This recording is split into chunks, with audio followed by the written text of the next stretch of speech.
was raised to do one thing. But I've got nothing to fight for. Welcome back to Director's Choice. When we talk about profitable movie franchises, it would be an unforgivable mistake to exclude the Star Wars franchise. Not only is the Star Wars franchise one of the most profitable movie franchises ever made, but it is also one of the most popular, boasting millions of die-hard fans worldwide. Apart from movie sales, the franchise has also made a ton of money from merchandise sales and is on the list of movie franchises who have sold the most merchandise. All of these have helped to cement Star Wars as one of the greatest movie franchises of all time. The Force brought us together. Now, in the Star Wars universe, one of the most popular characters is the Jedi Luke Skywalker. Beloved by fans worldwide, Luke Skywalker is one of the most recognizable characters in Star Wars. His merchandise has generated millions of dollars in sales, and he is regarded as one of the top characters in the Star Wars universe.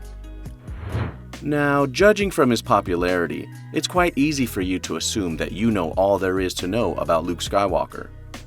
But how much do you really know? We're betting that you know less than you think you do.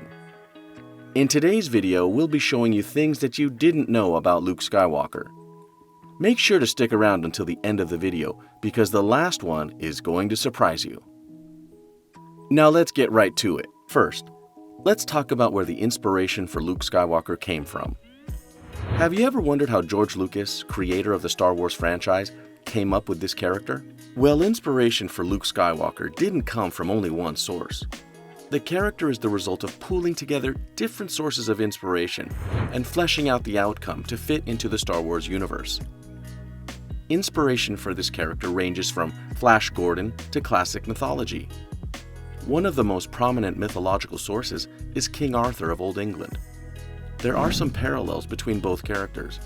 For example, like Luke Skywalker, King Arthur was an orphan who grew up in obscurity and was mentored by an older and wiser man. While King Arthur was mentored by the wizard Merlin, Luke Skywalker was mentored by Obi-Wan Kenobi. Also like King Arthur, Luke Skywalker went on to become a fierce warrior and a wise ruler. In addition to the folklore of King Arthur, George Lucas also stated that he got inspiration from the samurai films of the legendary Japanese director Akira Kurosawa, and also from the theory of the monomyth from Joseph Campbell's book, The Hero with a Thousand Faces. Fun fact, Luke Skywalker is featured on the cover of one of the reprints of the book. It only follows the logic that because Luke is one of the most popular characters in the Star Wars universe, everything about him should be known by fans. While this is true to some extent, there are some facts about the character that are unknown to fans. One such fact is his sexuality. In the original Star Wars movies, the issue of Luke's sexuality is never brought up. Actor Mark Hamill, who plays the character in the movie, said that Luke's sexuality is never addressed in the films. Luke is whatever the audience wants him to be, so you can decide for yourself. You know, it's meant to be interpreted by you. If you think he's gay, of course he's gay. If you think he's straight, that's all. Anything you want is real. You shouldn't be ashamed of it. You know, judge Luke by his character, not by who he loves. By keeping the character's sexuality ambiguous, the producers made it possible for all fans to relate with the character, which earned them bonus points in the books of many fans. However, in the expanded universe of Star Wars Legends, Luke married a woman named Mara Jade, and while this does mean that he isn't strictly gay, it still leaves the specifics of his sexuality unknown to fans, and the chances that the producers will put a label to his sexuality are very slim. Speaking about Luke's wife, with Luke being a Jedi, what kind of wife would you expect him to marry? Well, we can guess that assassin wouldn't be one of your guesses, but his wife, Mara Jade, used to be an assassin. In fact, she was tasked with the duty of finishing Luke off. As she stalked her prey, she began to develop feelings for him and found herself unable to finish the mission, so she dropped the mission. She then joined the New Republic and came to learn the ways of the Force, becoming a Jedi Knight in Luke's new order. Soon after, Luke fell in love with her, and they got married and had a son together. We guess love does conquer all at the end of the day. The name Luke Skywalker is up there as one of the most recognizable, if not the most recognizable name in the Star Wars universe. But did you know that his name wasn't originally Luke Skywalker? In fact, the character's original name bears no similarities to Luke Skywalker. In the earliest draft of Star Wars, the protagonist's name was Anakin Starkiller. While the first name was changed from Anakin to Luke before filming began, Mark Hamill revealed that the name Luke Starkiller was used several months into production before it was changed because the producers decided that the name Starkiller was too violent for the hero of the series, so the last name was changed to Skywalker. While it has never been confirmed, a popular rumor is that George Lucas named the character after himself, as his nickname is Luke, short for Lucas. This wouldn't be surprising, as it's been theorized that Luke Skywalker is in fact Lucas's favorite character. While the protagonist didn't get to use either of the original names, several other characters got to use the names. The most popular of this is Luke's father, Darth Vader, whose real name is Anakin Skywalker. The name Starkiller was also used a few times in the series, the most popular of which is Galen Starkiller Malik, the protagonist of The Force Unleashed. We're glad they decided to change the name because Luke Skywalker will always be Luke Skywalker, and we can't imagine him as anything else. The subject of Luke's training is one of the most popular debates amongst fans of the franchise. Arguments surround the length of his training. By the time he crossed paths with Obi-Wan in A New Hope, Luke is already 19 years old. Remember, a Jedi can feel the Force flowing through him. You mean it controls your actions? Partially, but it also obeys your commands. Anakin was 9 years old when he was considered to be too old for training, so we can safely assume that Luke, who was an entire decade older, would also be considered as being too old to be considered for training. After a brief time with Obi-Wan, where he learned the philosophies and basic principles of the Force, he is suddenly left on his own to figure out how to navigate his newly found abilities. With the blast shield down, I can't even see. How am I supposed to fight? Your eyes can deceive you. Don't trust them. Now, it may seem to some fans that his powers and abilities develop overnight.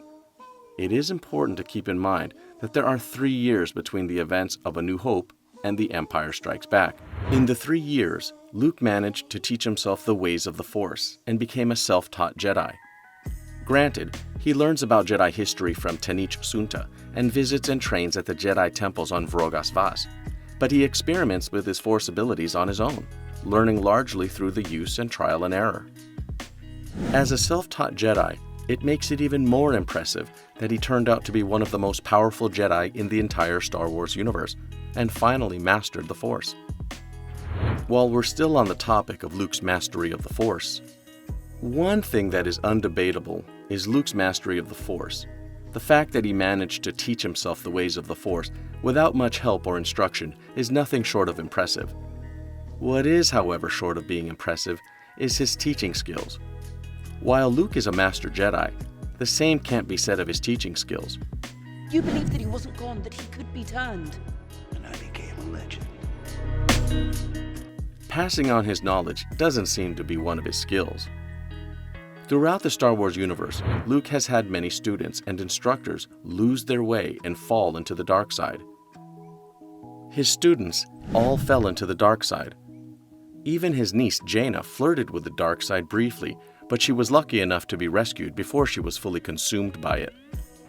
What may be considered to be his biggest failure is Jaina's twin brother Jacen Solo, who found himself seduced by the dark side and fell to it, taking on the mantle of the Sith Lord Darth Caedus.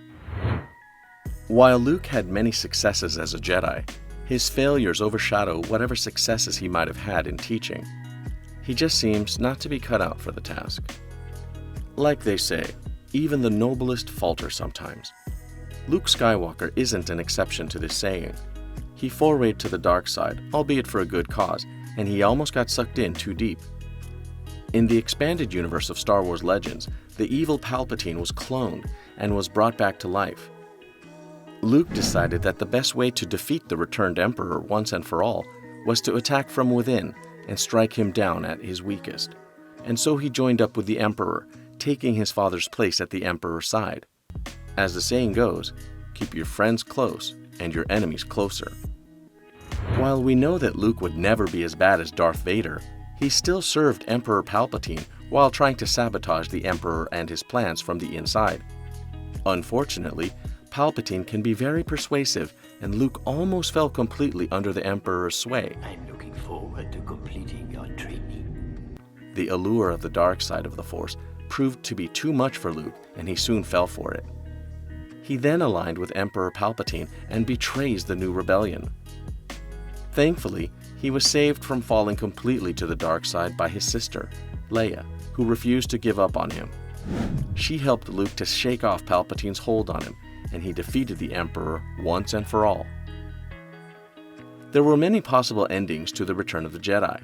One of them features a desolate Luke Skywalker walking off solo into the desert of Tatooine. But there is one that is so shocking that it would have caused an uproar among fans. Star Wars creator George Lucas pitched a possible ending that featured Luke eliminating his father, Darth Vader, then picking up Vader's helmet and putting it on, thus becoming the new leader of the Imperial side. Director Lawrence Kasdan wanted to keep the ending because he believed that it was a twist that nobody would see coming, and he was right. Seeing as Star Wars was aimed predominantly at children, and he doubted that turning the major good guy into the bad guy would go well. What do you think about Luke Skywalker? Do you think he would have made a good villain? Which one of the facts surprised you the most? Are there any other fun facts about Luke Skywalker that we left out? Please leave a comment and let us know. May the Force be with you. Take a look at this recent clip by Director's Choice, and don't forget to subscribe and turn on notifications. That's all for today. Thank you for watching.